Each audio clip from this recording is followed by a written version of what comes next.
Good morning, Cornerstone. This is Manvi. Today I want to read Romans 5, verses 3 through 5.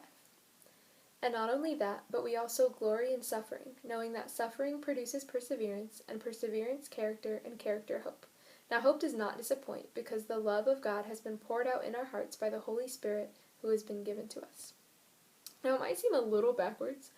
How can we be expected to rejoice when we're going through suffering, when we're going through physical, emotional pain? But Paul's not saying that we should enjoy the pain. He's not saying, we should pretend to like it, that we should just firm it, put on a mask. He's not saying that we should rejoice in our sufferings or because of our sufferings. It's those three words. We can rejoice in our suffering because we know something about it. We know that there's a purpose that's attached to that suffering. And that's what, is valuable, is because we know what it produces. So we can rejoice because we know that there's going to be beauty that comes from that pain. And patience and perspective, those are the other two things needed so that we can truly rejoice.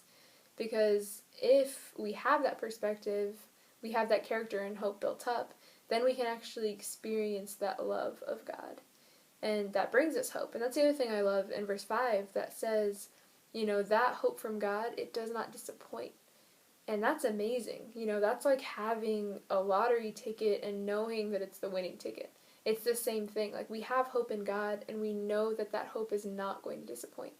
And that's something that should honestly be, thrilling, So this is a verse that I definitely reflect on, and I know that I need to keep it close to my heart, because no matter what is thrown at us, we know that we can have hope in God because of that love that He has for us. So I hope this is a verse that just helps you into something that, really reminds you of God's love. But I hope you guys have a great day.